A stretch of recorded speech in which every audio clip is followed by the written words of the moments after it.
Hi, are you sick and tired of paying hundreds of dollars a month for cable or dish? GNR TV is your answer. These guys have an incredible 100% legal product that is a cord cutter's dream. For as low as $25 a month, you will get over 400 HD channels, including all major sports packages, pay per views, premium movies, and entertainment. To get started, all you need is a streaming device, such as an Amazon Fire Stick, internet, and a desire to save a ton of cash. No contracts, no credit checks, no hidden fees. I myself have been a subscriber, and I must say this service is amazing. To learn more, search GNR TV on Facebook or Instagram, and I will also be posting a link on my pages to check out on my podcast website. Lastly, for first-time subscribers, use promo code SIR30 to save $5 for your first month. GNR TV, streaming done right. Let's get slicing and dicing with Sir Sturdy horror fans. On this podcast, you will hear me and a guest do some movie reviews, random funny horror chats, and whatever else comes to mind. So tune in, kick back, relax, and always remember, I'll see you in your nightmares. Well, just Jason's mask.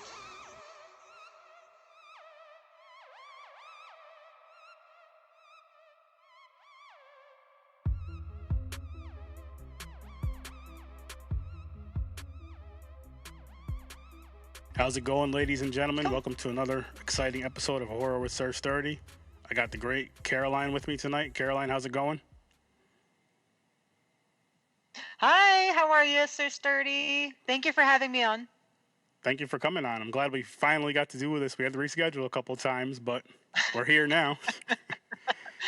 Yeah, I know we rescheduled I think 4 times. Yeah, it happens though. But I am happy to have you on. Yeah. No, I'm happy we're able to do this. Me too. And we were just discussing some awesome things, and you're involved in a whole lot of things coming up now. I would love to know more about that. Yeah. Well, let's see. First things first. Most recently, I'm a producer and an actor on The Butcher. And that's the first and only horror flick that I've been part of. I play a French tourist who gets slain by our villainous Mr. Butcher, and that's played by Michael Moustastos, also known as Moose, and he's the filmmaker. And he's a great guy, really fun to work with, and very professional. So we had a great time. The makeup was fantastic in that film. Our makeup artist, Marisol Almeida, she's fantastic. Very, very good. So I was very happy to be part of it. It was funny because I was thinking in my head, I was like, wow, we're making a horror film, but I feel like I'm a strawberry sundae because the blood was strawberry. I had corn syrup all over me. I'm like, are you going to throw sprinkles on me next? I feel like a damn banana split. That's awesome. So it looks it looks gory on film, but when you're filming it, I'm like I literally feel like dessert right now. Now, how hard was it not to wipe or rub the blood off yourself at all, throughout shots? Actually, that wasn't too bad because I had the prosthetic split lip, and that wasn't too bad to have. And I really didn't have blood on me until the very last part when I get my throat cut. So yeah, so I was kind of beat up a little bit, but you really didn't see much. I had a little bit of discoloration on my cheek, and I had the busted lip. And then I'm basically struggling in a chair. And then when my scene comes back to me, because there's a little bit of an interruption, it goes back to me, and then I get killed. And we had to do that a couple times, and thank God I was wearing a black dress because I would have had to have 15 of the same dress. Ooh. Because every time we did a take, No, we didn't like that angle, or the lighting was off, or you know what? Did you see my hand in the reflection, or blah blah blah blah blah. So there was always something to fix. So I was like, oh my god! And then plus, it was getting kind of cold at night because we filmed this like, oh god, I think it was two months ago. I think it was. And it was still kind of a little bit cold, chilly at night. And I live in the desert, so anything below 80 is freezing to me. So So I ended up like I was shivering, and I had this prosthetic thing on me that had a hose full of blood going through. So whenever he cut me, it was like I got drenched in cold blood all over again. And then we'd have to do another take, clean me up again, do the whole thing over again. And I think we did that something like 8 or 9 times. Oh, damn. Like we did that. We did that a lot. And I think I was out there in the cold, shivering with strawberry blood on me for like an hour and a half. Well, that's a lot. That's a lot. Yeah, the things we do for film, right? And see, me as a fan of these type of So films, it was, I love hearing that kind of stuff because I love knowing, like, you know, some Yeah. you know, you get a Blu-ray and they'll show like some of the behind the scenes stuff. I love seeing that. And I've Yeah. said this before on the podcast. Like, I love seeing how I love special effects. I love practical effects. I love seeing how when they actually show you how they do it. And I'm just throwing this out here. I don't know anything about it, but say they make like a head that they're going to chop in half or explode. They'll spend hours creating this head, Yeah. say 20 hours creating this head, just to blow it up in 5 minutes. I'm like, that's amazing to me. Yep. Yeah, and well, I mean, I think it goes with a lot of crafts that are in the creative field. I mean, even if you look at chefs, they spend, I don't know, how many hours making, a beautiful meal, and it's That's gone true. in an hour. That's true. That's very true. I mean, when I look at Thanksgiving, we slave all day in the kitchen. The family's going at it. Everyone's got their own dish that they're doing, and it's like gone in 5 seconds flat. So true. I'm like, what? Can we just do hot dogs and hamburgers next time? Really? Yeah, I something see you simple. guys every day. I really don't care. Hot dogs and hamburgers. But yeah, it's true though. But I'm totally cool with that. I just respect the craft so much because I don't know 100% what goes into it. I only know what I see.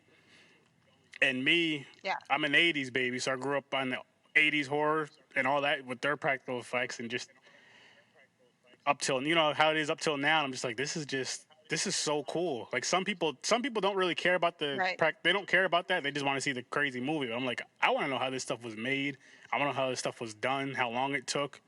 It gives me a different kind of respect or perspective of it. Yeah, I think for a lot of people, I mean, at least I can speak for myself. I don't know about a lot of people, but for myself, the first time I saw some BTS shots of a horror film was what sparked the interest of how it's done. Because up to that point, I had never been like a really horror aficionado. Like I like them, I'll watch them, but I wasn't super interested to the point of finding out everything about them. Okay. Like that wasn't me. And there's a few that I really like, and then I don't remember which one it was even. It was something like, might have been Friday the 13th, or maybe it was Hostel or something. And I remember some of the horror scenes and some of the killings Friday the and how they 13th. were done. And then I started to get an interest in it, because it was like, it's like having a thirst for knowledge. It's like you don't know until you know. And it's like, oh, that's how you do it. And then it sparks a little bit of an interest in knowledge that you had up to that point never been acquainted with or never had been exposed to. So it's like, oh, there's a whole new world here, like completely unexplored by me. So I started to kind of dabble in it, and I've met some special effects artists along the way, and there's a lot of cool things you can do. I mean, I've learned, how to make intestines. I've learned That's to I've learned how to make it look like they spill out of you. I've learned how to make a heart look like it's beating. All this stuff. And I'm like, I guess I never put much thought into it until I started to see it as an art. Yeah. Because there's people that really see it as an art, and they go to school for it, and they make their living making these gory movies. And I don't think they're really given enough credibility. I mean, unless you are into horror movies and you naturally are attracted to some of that information, it's not something that's normally really widespread. I mean, I don't see Academy Awards for these things. I wish there would be. I wish there were some kind of a Grammy Awards or something for special effects in horror films. But it seems to be a genre aside from just filmmaking. It's like there's filmmaking, there's drama, comedy, romantic comedies, action, sci-fi, all these different genres, and then you have horror over here somewhere. I agree with that. I actually would probably watch award shows if they had a horror award show. Yeah. I think that'd be really cool. I would love it, and I think it would educate a lot of people, and I think it would open up a lot of professions, because I think a lot of people don't see it as a profession. They think of it like a side job, or I did this gig the other day, I made someone, die or whatever. But I think people don't see it as much of a potential as it could have. I mean, people that do these movies regularly and that are on big productions, they make really great money, and they make some cool shows, but it's like it's not a Marvel. It's not, it's not your 20th Century Fox. It's it's some who knows random weird distributor that no one's ever heard of out of Germany or something. And those are the horror is the ones that just I gravitate to. I've been like that since I was a kid, and then now with the whole social media thing and these horror groups, you connect with so many people. And the horror community, it's crazy to say if you're not in it, friendliest people in the world. It's they beautiful. are. They're very accepting. Yes. Yeah. They're very accepting of everybody. I mean, you could pretty much talk to these people about everything and anything, and you'll feel less judgment than from a lot of other groups. Which is... It's just the way it is. I love it. I don't know what it is exactly. Maybe they're just not as stuck up. Who knows? Maybe. I mean, I don't know. It's like horror is becoming a lot more popular now. But before, for years, it was like up and down, up and down, up and down. But it's really becoming real popular now, which is good. To me, it's great. Yeah. I mean, it's great because it's going to generate more revenue to horror and all that. But the bad thing is you're going to get a lot of watered down stuff after a while, which I don't want to see, like you do with every other genre. But another great thing about horror is you have so many indie films, you have so much indie stuff that's just amazing. Yeah. And you don't get that with everything. And and honestly, well, you don't get it with everything because the big production houses are busy making remakes. True. True. That's what they're doing.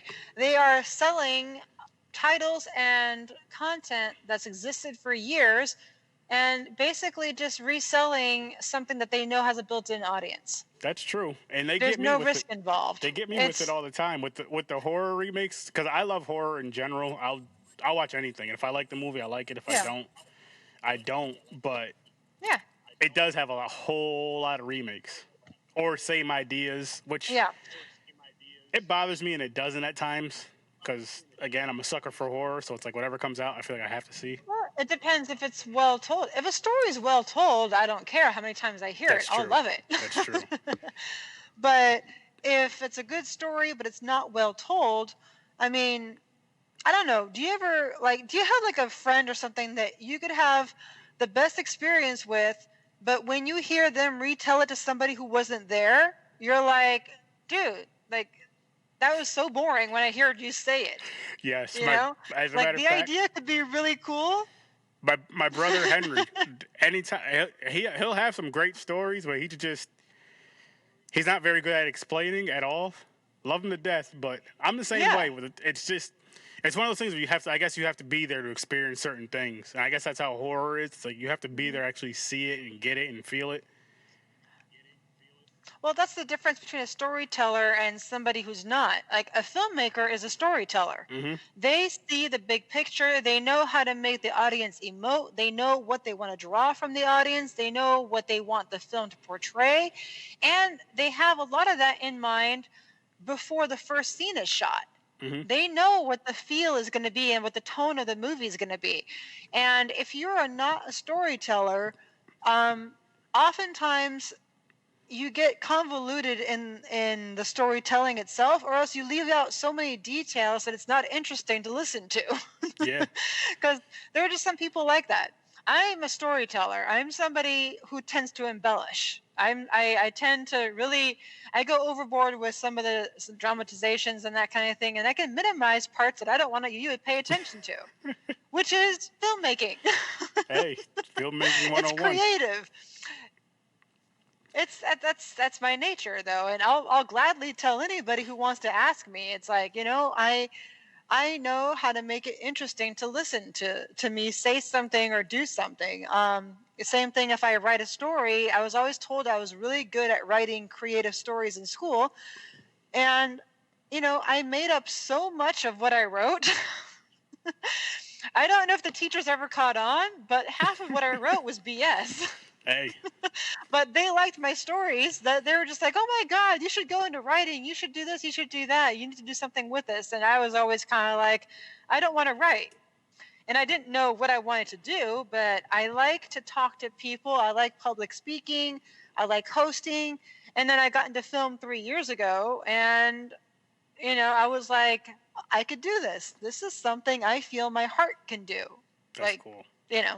But it's not the kind of jobs you can just apply to and wait for submission application granted. It's not that kind of job. You've got to hustle and talk to every single person, and you're going to get rejected, and you're going to get betrayed, and you're going to get lied and cheated to, and you still have to persevere, and you still have to believe in it. Mm-hmm. And at the end of the day, you know what? I think perseverance will pay off and determination pays off, but there's also a lot of luck involved. Oh yeah. Because I know a lot of determined people, and they haven't gotten anywhere. They don't have that luck. Yep. Yeah. It's a hard industry, it's really hard, and it's saturated with people who want to be in it, so, you just have to do the grind like everybody else, and you really have to pull ahead in some way or another. You have to get yourself noticed aside and apart from everybody in some way. So you have to know your strengths. I think it's best in film if you know yourself first and then go for it, rather than try to find yourself in the midst of it. That makes sense. Because that's my experience. I mean, I knew who I was. I was already an adult when I got into film. My first role, I was 38? I was almost 40, and that's old by an actor's standard. It's like, whoa, you've never acted before until you got this lead role in this Western, and that was literally 3 years ago. But because I knew myself as a person and I knew what I was capable of and who I was like, I knew it in my heart that I could do this. Mm-hmm. I was like, oh, I got this. This is not scary to me. It's not. Some people are scared shitless of Hollywood. I wasn't. That's good. I was like, nah, I got this. I'm cool. So what is that? So what kind of got you into acting? Well, I was standing at Starbucks one day after hiking, and I was approached by a filmmaker who said he was doing a cowboy film, a Western. And I told him off. I said, this is not Hollywood. This is the Coachella Valley, and you are pitching for a lead role in a Western at Starbucks.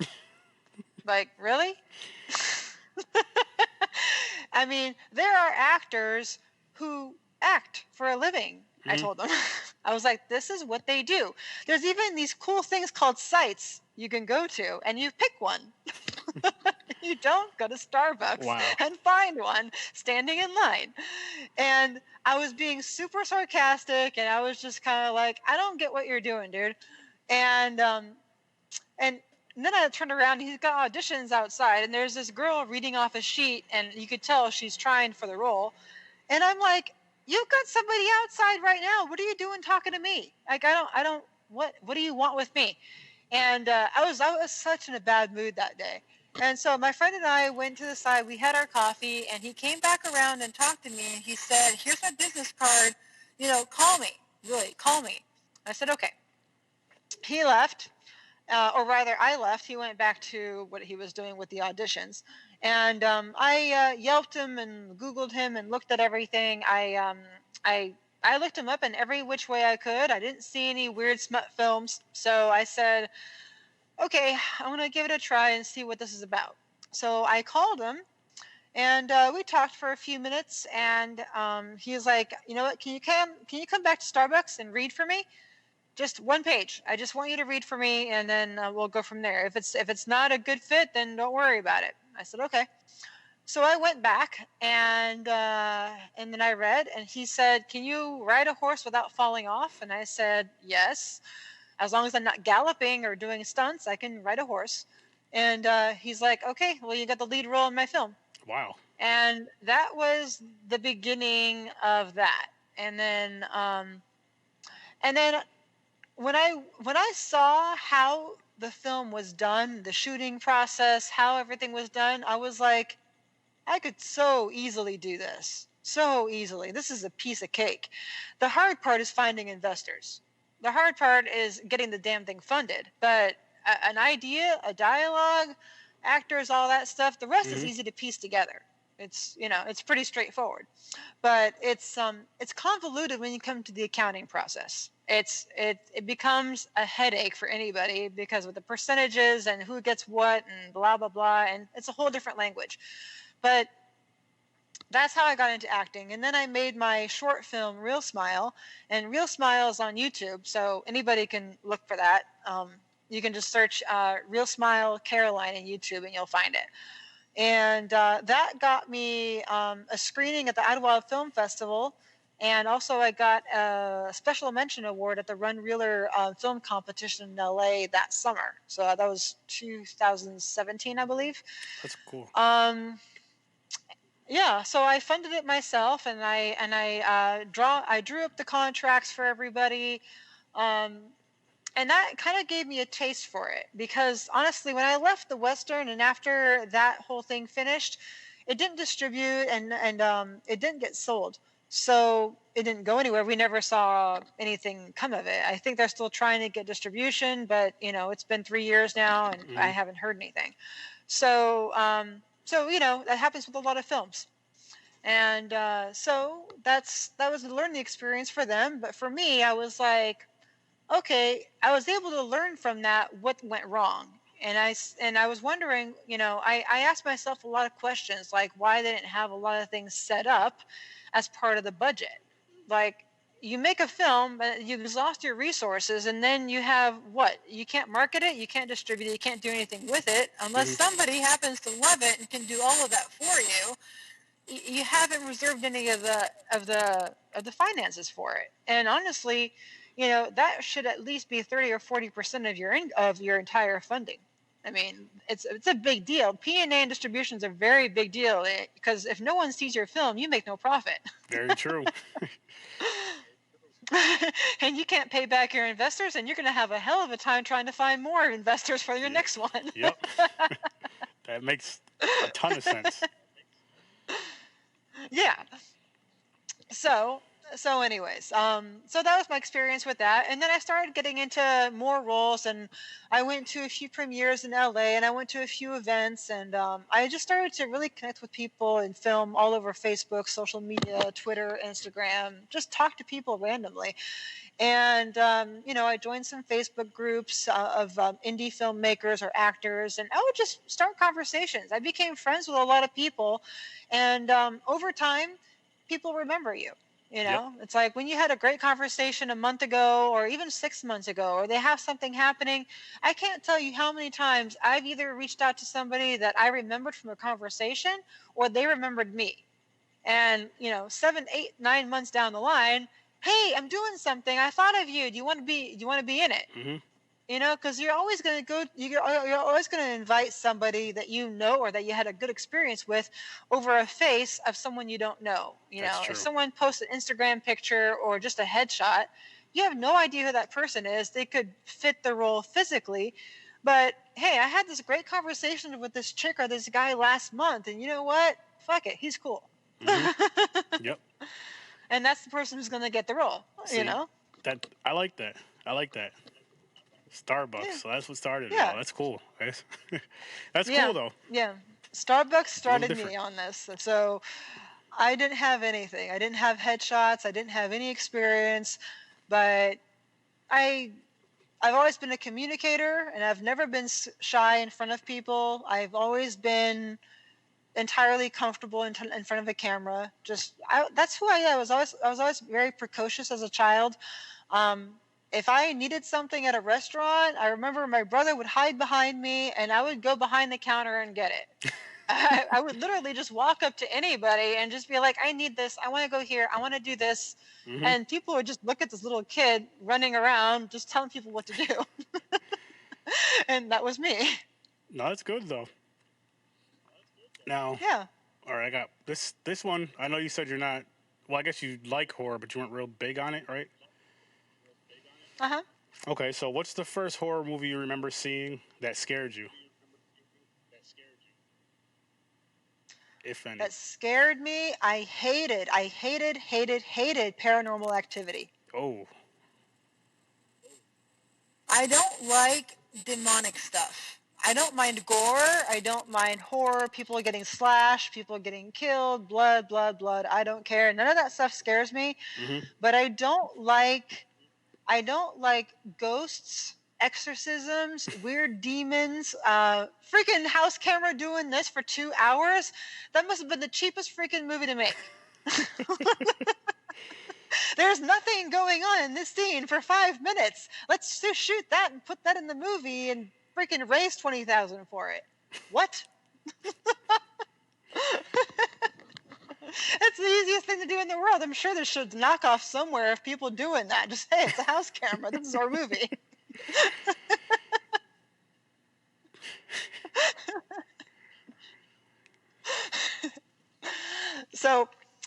But it was scary because in the parts that you did see something happen or something float or footsteps or you saw a shadow crossing a threshold of a door or something, Mm-hmm. I was like, it would freak me the hell out. I hated it because as much as I can criticize it, it did its job. Yeah, it I definitely mean, did. it scared the living hell out of me. But I kept looking at it and I was like, I cannot believe they pulled this off. Like, look at this thing. Yeah, they definitely did. And They did. And then also, I don't like Blair Witch. I've never seen that, and I like movies. Yeah. Oh, go ahead. Oh, I like Hostel. I like Saw. Okay. Yeah, I like Nightmare on Elm Street. The older ones. Do you remember a movie called Ghoulies? I didn't. I don't think I watched that. If I did, I watched it maybe when I was little, but I don't remember the movie. I need to go. Yeah.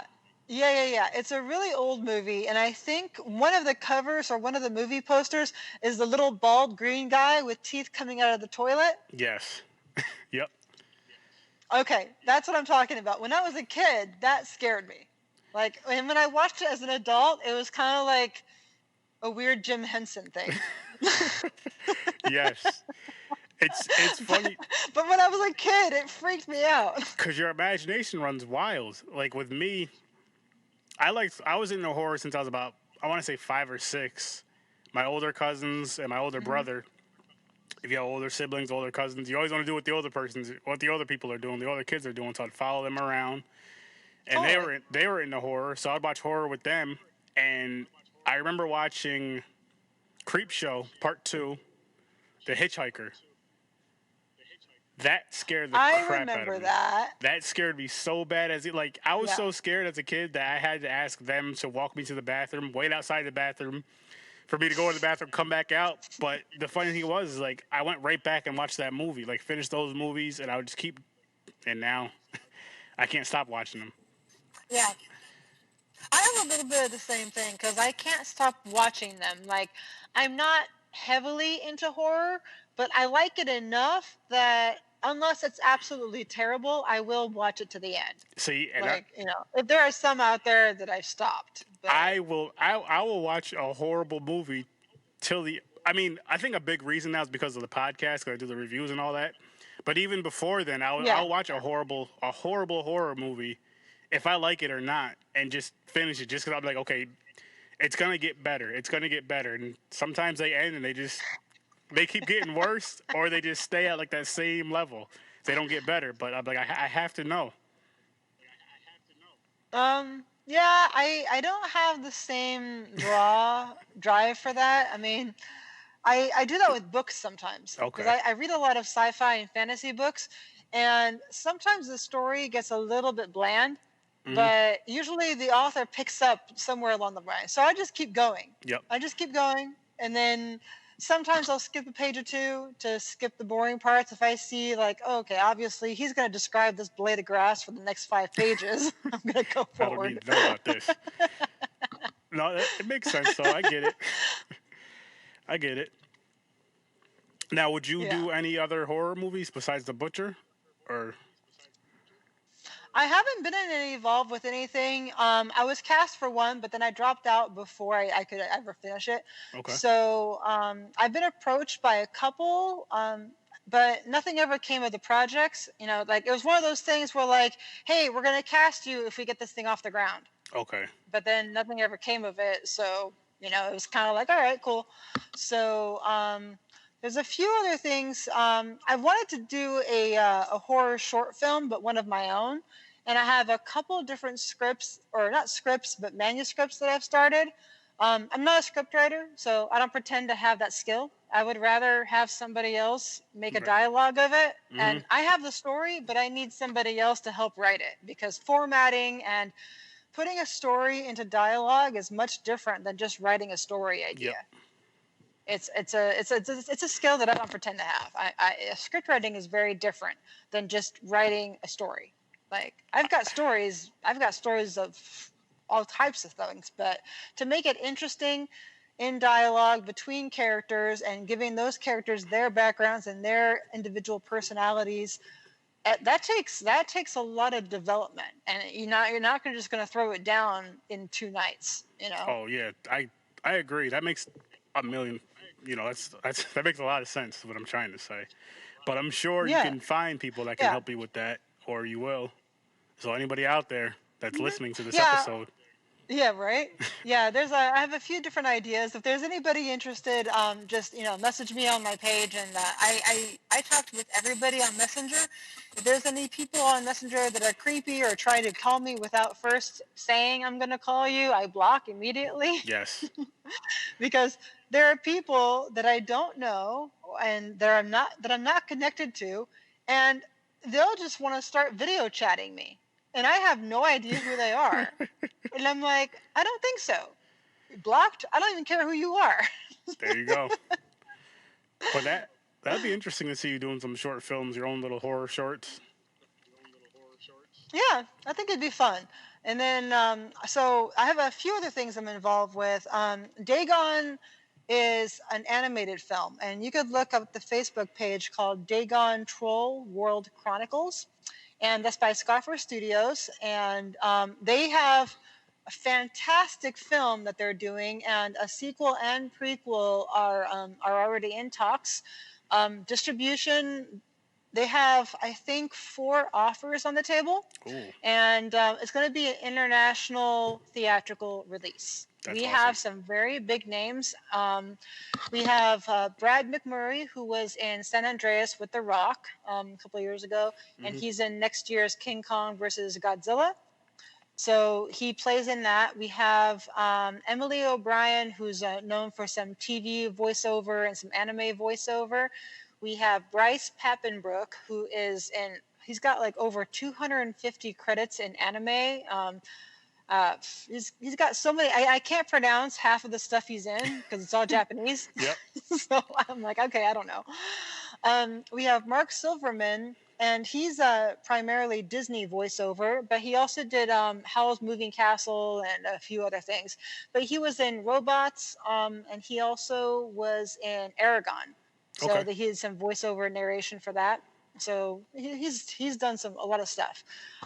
We have Jack O'Halloran in it, and he was one of the villains in Superman 2 back in the day. Nice. And do you remember Superman 2 with the 3 villains in black that came out of the sky and landed and had the same powers as Superman? Not really. Very vaguely. Was it the real old Superman with Christopher Reeves? Yeah. So I used to love that, watching that as a kid. The real old one. Yeah. So if you look at Superman 2 and you look at the 3 figures in black, one of them is Jack O'Halloran. He's a buddy of mine, and so I got him involved with the film. So he has a role in it.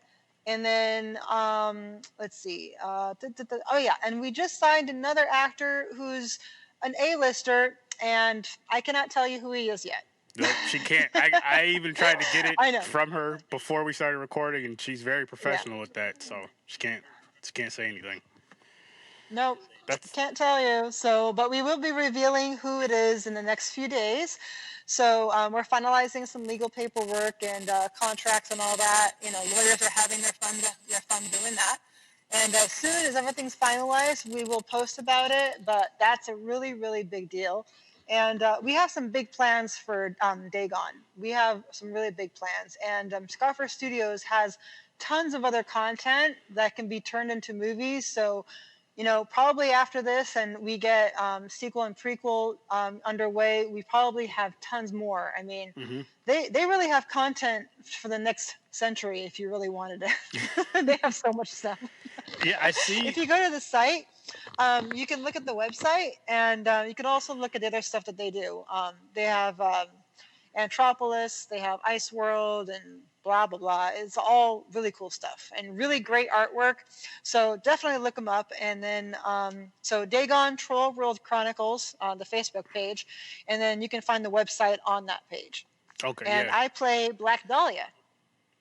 And the Black Dahlia has her own following. Do you know of Black Dahlia? I've heard of it. I don't know a lot about the Black Dahlia, though. I will be honest with that.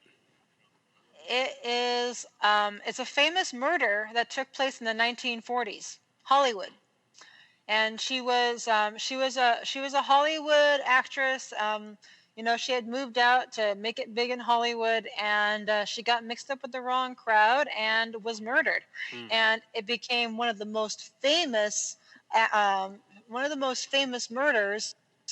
And they called her the Black Dahlia because it turns out that I think it was her favorite flower, and I think the killer left one on her dead body. Damn. And so she was known as the Black Dahlia. And she actually has her own kind of goth following. Yeah. So it's actually kind of cool. That's awesome. Yeah, I mean, like if you look her up, there's like tons and tons of stuff on her. There's books on her, documentaries on her, all sorts of stuff. I'm like, oh shit, I had no idea what I was getting into. I'm gonna have to check that out. So that's really, really cool. And then I've been approached just recently to do a Bollywood film. But that's still something they're talking about. The funding is getting worked out right now, but they want to have me in a Bollywood film where I play a gangster chick. Okay. Yeah, so we'll see where that goes. That's nothing is concrete about that. Nothing is, you know, it's just being talked about. They said the financing is final, and they wanted to get a letter of interest from me. But I told them, I was like, you'll get a letter of interest from me when the finances are in your bank account. Makes sense. Makes sense. So when I see that this is going forward and you actually have the receipt saying it's in your account, I will give you a letter of interest and we'll negotiate terms. But until then, we could be waiting for the next 5 years. Yeah. Now, voice acting versus, I don't even know what to call it, I guess regular acting. Do you like one better than the other? Yeah, film, screen acting. There you go. Yeah, this is my first time doing voiceover, and it's amazingly uncomplicated versus screen acting. Now, there's a skill to voice acting because it's inflection, and sometimes you don't have the character in front of you. So you've got to say your lines and say it a few different ways. Like you'll say each line 6 or 7 times, and you say it each way a little bit differently, so that hopefully the producers can look at it and then they can match it to the image, and then they'll pick the best one. Sometimes you want a sharper tone, sometimes a quieter tone, sometimes you want to do a loud whisper, and then you have a lot of little sounds on the side that you don't realize people make when they're talking. A lot of hums and haws, and they're swallowing, and they're sucking on their lip, or they're doing these little things you don't notice are part of the sounds that you hear when you're listening to someone talk. So it was the words, and then they came back at me and they said, okay, now we need you to sound like you're slurping a drink. Now we need you to sound like you're doing this. And I'm like, how weird. I never even thought of that. And it was the strangest thing to record myself doing this. So I literally got a drink of water and I was slurping into the microphone. I was like, I don't know, am I slurping this like a Slurpee or am I slurping it like a martini? What am I doing? Like, give me a definition of what I'm doing so that I know how to slurp correctly. Yeah. It was pretty funny. It was really cool. It was a really cool experience. And then screen acting, that's a whole different thing. It's not only, it's less emphasis on how you sound, more on your visual subtleties, because it's not like theater acting, it's screen acting. Screen acting is a lot more subtle. You don't have to project your voice. You've got your microphone hooked up to the back of you. You've got a microphone sitting right under your lapel, your collar, or what have you. And the smallest flutter of an eyelash could give all the meaning that you need in a scene. Sometimes going overboard doesn't work well on screen. You just want a subtle little change of expression, or you just want to look, or whatever the scene calls for. If you're looking guilty at somebody, or if you're looking innocent, or if you're looking flirtatiously. I mean, a look is hard to do on command. Yeah. It's like, okay, I need you to look like this just happened, and you need to look like you just saw this. Okay, do I look like this? Do I look like this?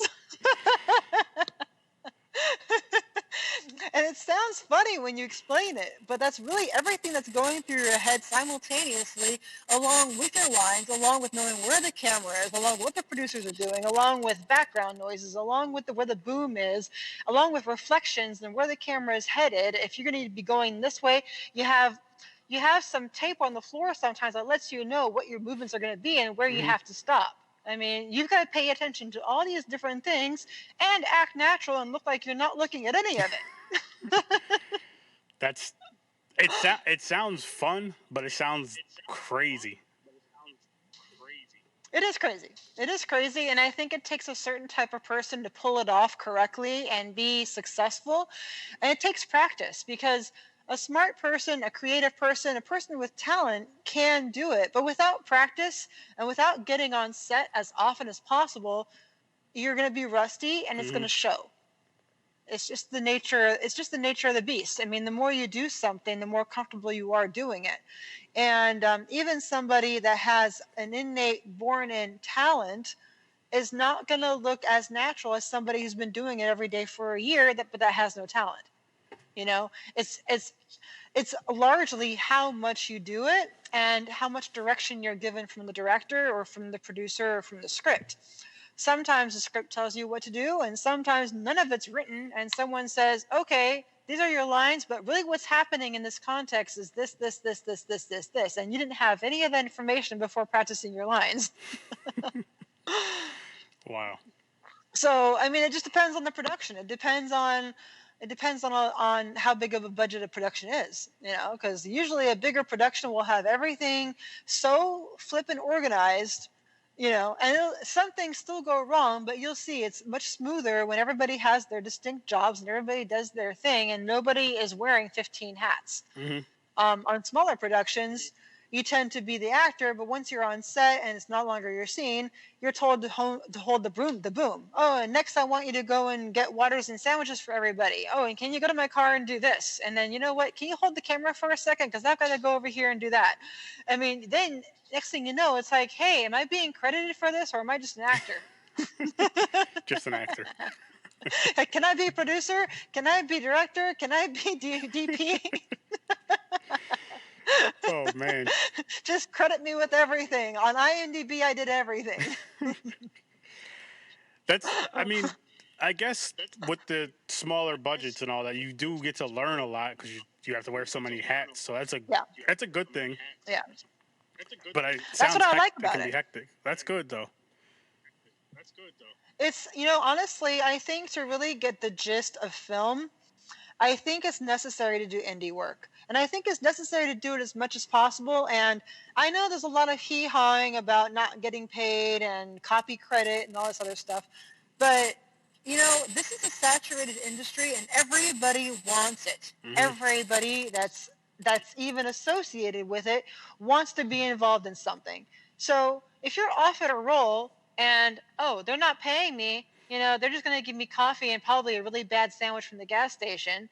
But you know what? There's hundreds of people that'll take it if you don't want it. Oh, definitely. Hundreds. Definitely. And So take it, and you don't know what it'll be. You don't know what will happen to it, and if anything, it's a learning experience, and you Exactly. get to know some cool people. And usually on set, you meet some really cool people. You meet other creatives. You meet you talk about what they're doing, what you're doing. Everybody starts to become friends, and then they invite you on other stuff. And that's how you start to build. get into more Yep. things. See, that makes plenty of sense. My experience.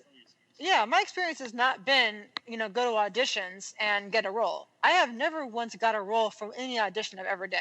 I have never gotten a role from an audition. It's always been from people I knew. Every single time. Either somebody I met that started talking to me, and then, hey, we're like, hey, you're cool. And I'm like, hey, you're cool. Hey, we should do something together. A month later, they're like, hey, I got involved with something. They need something. Like, I thought maybe you'd want to be in on it. Okay. That's how it happens, literally. That's cool. And social media has changed it completely because, old school Hollywood, it used to be auditions a lot more, or else you were rich, or else someone bought your way in, or something like that.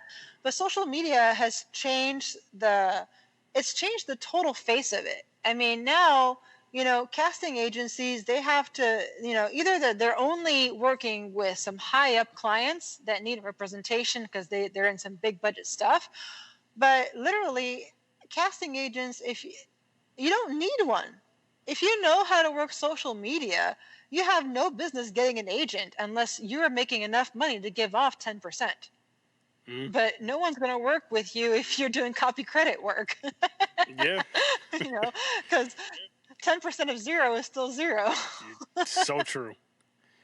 So true. Right? It's real cool, so though. I mean, that's yeah, I mean, that's been my experience in film. And granted, there's not one way up a mountain. If the top of the mountain is Hollywood, and the big movies and the big stars and the A-listers and the Oscar parties and all that stuff, that's fine. But there's plenty of actors that you may not know, but are being very successful at it. They're not names, but they have continuous work. They are always in demand, and they're always that face that maybe no one knows that they're seeing every single film. But those guys are working actors, and they make a great living. Yeah. It's not always about the celebritydom. It's not about Angelina Jolie or Brad Pitt and Tom Cruise and Leonardo DiCaprio and, I mean, all these names. Yeah, there's a select few, but like they're the 1%ers of Hollywood. If you look at the 1%, that's Hollywood. The ones that you see that make, $2 million just signing a piece of paper saying I'll be in your film. That's a whole different story. Most people don't live in that world. Even if you're in film and you're a working actor, you don't see that side of Hollywood. Yeah, I know. Select few, because if everybody can do it, we'd all be doing that. Right? No one would be working. We'd all be just sitting around acting. I'm waiting for my next role. Okay, I'm going to go on vacation for 2 years because I've made $20 million this year. Oh, that would be beautiful. Right? I mean, I'm going to go start a clothing brand now. Maybe I should do some collagen implants. You want to buy a boat, honey? Okay, let's go. Oh, man. These people are like, they don't exist on Earth, I swear. It seems like it. It seems like it. I mean, there's a very select few that live that way, but, in the film industry, there's people of all types of different sorts, and not everybody's an actor. You don't have to be an actor to be in film. You can be on the production side, you can be on the creative side, you can be in finance, you can be in construction. They need people to do set design. You could be anything, but if you just like being in the film environment, they have space for you. But you just got to connect yourself with people that work in film and say, hey, I do makeup, or I do hair, or you know what, I'm an accountant, but I want to work in film. You can do it. That's good. A lot of people don't even know that. They feel like it's just either you're in front of the camera or you're behind the camera. They really don't know about all the other stuff that's involved in the films. Oh gosh, I mean, almost every single job can have a place in film, because film is the recreation of life. Okay? Duh. Let it all, it's all it is. It's fiction or it's documentaries of life happening around people, and that includes everything. It includes everything from electricity to lighting to construction to makeup to set design to decorating to accounting to script supervising to scheduling to emailing to contacting people, to getting the right people at the right time, to make schedules, to, I mean, there's so much involved with getting a film together. It is a hell of a lot of work, and I don't think people realize how long something is in production before they actually see it on screen. Mm-hmm. It's like something's brand new, it's marketed, it's publicized, you see it for a few months before it comes down to theaters, but you don't know that the life of that movie started in someone's head 5 years ago. Yep. Yep, that's true. You know, I mean, unless you're a big studio and you can fund everything immediately with everything that comes your way, and you can get it done in a year's time.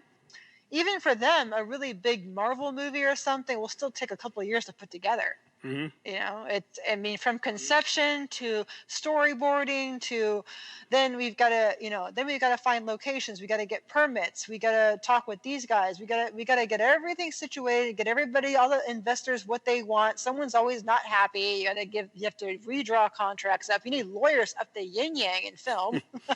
You need lawyers everything for every single freaking letter ever written. Wow. That's a lot. It is. It's a production, and not just a sensitive word of a production, but a production. It takes a village. It really does. But you love it. I love it. I absolutely love it. And I wouldn't be doing it if I didn't love it, because what it asks of you is ridiculous. To do work for no pay in the hopes of maybe being successful is some people's definition of insane. Yeah, but it's one of those things, I guess, where you just got to follow your passion, follow your dream, and kind of see what happens with it. Mm-hmm. You got to be smart about it. I mean, you got to follow your dreams, but you can't do it blindly. You've got to have a strategy. You've got to have a game plan. Definitely that. Okay, I got one. For like up and coming actors and actresses, or I'll say indie actors, actresses. What advice would you give them? If you want to be in film, make contacts in film. Talk to people in film. Headshots and going to a photographer and paying $300 to get headshots done and submitting them to a casting company is not the easiest way to go. It's probably one of the most useless things you can do. Take a freaking few pictures, or have a friend do it on your phone, because everything is video now. Everything is a selfie. You know what? Headshots, you can get them professionally done. If you really want to get professional headshots done, you can go to some photography websites or Facebook pages. Go to photographers, and all you do is say, hey, I'm in need of some headshots. I'm looking for some TFP.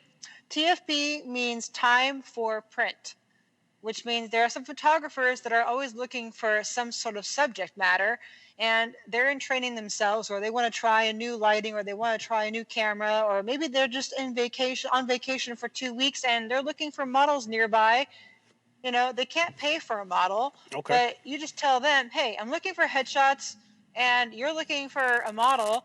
Let's do this together, and I'll come meet you. You don't pay me, I don't pay you, and then I get my prints, and then off we go. Okay. So that's one way you can do it. And then what I would do is, what somebody suggested to me is make a movie. If you don't have footage and you don't know how to get into film and you have no idea who to reach out to, or if you'll be laughed at, which most likely you will be if you reach out blindly and you've never done anything. They're going to look at you like, what? Yeah, you and like 5 million other people are standing in line, so go back in line. Yeah. But that's what I was told. I was told, make a movie. Make it yourself. Write a script, get an idea of what you want to do, you want to think about each page equaling about a minute of film time. So that's your average. So if something is 10 pages, it's 10 minutes. Okay. Unless you've got crazy descriptions or crazy locations and you've got it like a ton of like following people around or who knows what. But I mean, in general, that's a pretty good staple. And then put yourself in it. That's what you do. You cast yourself as the lead, and you get some friends to do it, or you can go on Facebook to some indie websites, indie pages, and just say, hey, looking for actors. I'm making my first film. I've never done this before. I need some people who don't mind not being paid and just, helping me along the way. If you have any experience, I would love to hear what you have. I'm welcome to input, and I want to learn. So I won't tell you what to do. Just here, I have a script, I have a story, and whatever you can contribute, I'm open to. And you can collaborate together. And collab is a word people use. People don't say collaborate; they say collab. You're right. Networking, collab. Yeah. So that's what. Yeah. Just we can collab together on something, and usually people are pretty open to it. They're like, "Oh yeah, where do you live? And what's your idea?" Well, I'm not doing anything on Saturday. I'll come by for a few hours, and just kick it, order some pizza together, shoot something on your phone if you have no equipment. If you're lucky to find somebody that has a camera and a boom, cool. But expect not to have everything that you want. Like, you have to be really resourceful. Yeah, I like that. Okay, I don't know how to do this shot. How are we gonna do it? Hey, I don't have this prop. Okay, what can we do instead? I need to go and get wardrobe. Go to a dollar store. Don't go spending money on shit. Don't. See, it's funny. It's funny you Get a say film. that. I had a guy on here about maybe 3 or 4 months ago. His name's Tyree. Big shout out to him. But he wanted to do movies and stuff, and he did like maybe a 15-20 minute short on YouTube called Howl, the Howl, werewolf movie. He was like, listen, he's like, I already had the camera, and I spent $15 on the mask.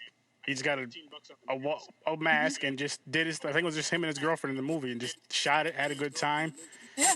And he wants to do more, obviously, but he's at least trying with something, something small like that, doing what you can afford, and just getting your name out there, one way or another. Yeah. Yeah, and that's what and get put a little bit of money into editing. That's something important. You want it to be appealing to the eye. You can't have a bad editing job, because no one's going to give you the time of day. And how you make it credible and how you put it on IMDb, you have to get it into festivals. It has to be submitted and accepted into festivals for it to be credited as a film and for it to go on IMDb. Okay. You can't just put something on IMDb that no one's ever seen and no one is going to see, because that doesn't credit itself as a film. So once you have it made and edited and credited and all that stuff and all that good stuff, and you have it in the can ready to go, now you have a pitch package to give to festivals. And if you're nobody, and if you have a no budget film, if it's well edited, it's a good story, it costs money to submit to film festivals. So you have to see what your budget is. Good ones, between $50 and $150 for each submission, and you don't even know if you'll get in. Yeah. But it's worth the shot. It's the luck of the draw. Right, but what you do is, my strategy, just for those listening and they want to try something, I would go for younger festivals that don't have a huge following yet, or go for some obscure ones. All you need is one to say yes to you, and then you're on IMDb and you have a credible film. And then it doesn't even matter if anybody else says yes to you, because now you have something saying, with a laurel saying, hey, official selection. This festival this year, blah blah blah. It's going to be screening here. Come join the fun, blah blah blah. Try to get it local so you can invite your friends. Don't get it out in Pennsylvania if you live in California. Makes plenty of sense. Because you're not going to make your own screening. You're not going to make your own screening. So it's like, okay, try to at least be there to talk about the film when they do a Q&A. That's good advice. So I'm trying to start asking people who are involved in movies what other up and coming people can do, just to share that advice, help each other out. Yeah. I think I only did this for like one Yeah, episode and this so is far. stuff that I've learned, I've learned it the hard way and I've learned it by my experience, but it's not something that should be held secret. I think that, it's like, hey, you want to make a movie? This is how you do it. It doesn't cost you anything to tell somebody, hey, this is how I did mine. This is what you should do. This is what venue you should use. You know, it's taking a piece out of you to give that kind of advice. Not at all. It's just helping the community, and hey, they could be creating something that's like really cool. And what if that guy's the next Quentin Tarantino, and 20 years down the line, he's like, hey, I remembered you. You helped me make my fucking first film. Exactly. I'm gonna shoot you an email. Exactly. You never know when your PA is your next director. Okay. Yeah, exactly. I don't think people always look at it like Yeah, that. Unfortunately, they look for the dollar amount they can gain right then and there, instead of just like, I can get this experience or give this experience to somebody and connect down the road, or never connect at all, but just still helping each other out. Yeah, it's definitely the indie route. I mean, the indie film and union films are two separate things. Indie films, no budget, is buddying around, is becoming friends with people and that kind of thing. And granted, it's the same exact thing on bigger productions, but then dollar amounts do get into the picture. Because now it's like, okay, well, I can't just cast all my friends because they don't have marketability. They're not commodities. This one, he doesn't get along with this director because of this movie they did 5 years ago. We can't cast them together. These two production companies don't get along. We can't have their clients work together with these clients. It becomes politics. Yep, which is never good. But there's a whole lot of stuff that you find out about as you go along the road. It's like people that don't get along, or people that know each other and you don't know that they know each other, and then you get on the same production and you're like, oh, I won't work with them and I don't want to work with her, and then it's like, oh, it becomes this freaking drama, and you just got to be professional about it. Work is separate than personal. Like, everyone's got their shit, everyone's got their crazy weird attitudes or whatever drama they have. But when the director calls action, put that shit aside. Yes. Just do your job, promote the film, be happy to be part of it, promote everybody in the film. Don't leave people out because of whatever issue you have. And because this is not about you. It's not about you and your petty little differences. This is about the production being a straightforward, good production that's trying to get a really good audience. And if they see bickering on the production level, they don't want anything to do with it on a big level. That makes sense. It's all business at the end of the day. You got to just do it right, I guess. Yeah, it's show business. It's 5% show, 95% business. Oh man, this was a fun episode right here. Very informative. Thank you. Very informative. But I guess we can. I try to be. I try to put it out there. It's good. I guess we can wrap this one up though. Stay on though after we wrap it up. But is there anything you want to plug? Yeah. No, we'll just go to Caroline DeGRAVE Actress. That's my actress page. So Caroline, Caroline, DeGRAVE, DEGRAVE. I don't know if you add text to your videos in YouTube or not, but you can always put that in there. My Instagram is caroline.degrave, everything in lowercase. I don't really bother with Twitter much. LinkedIn, same name. But I'm most active on Facebook. Okay. Well, thank you very much, Caroline, for coming on here. Yeah. And all my listeners, you should know where to find me by now. YouTube, Podbean, Spotify, everywhere you listen to podcasts. Check out the Horror with Sir Sturdy group and page. Definitely check out Caroline. And what's the movie? What's the Dragons? Oh, Dagon. Dagons. Dagon Troll World Chronicles. Yes, there's a whole lot of stuff. Definitely. They share about every day. There's something new coming out with that. So definitely follow that. And the Butcher movie. Definitely follow that. Yeah. The trailer for that looks great. Thank you all for listening. And as always, I'll see you in your nightmare.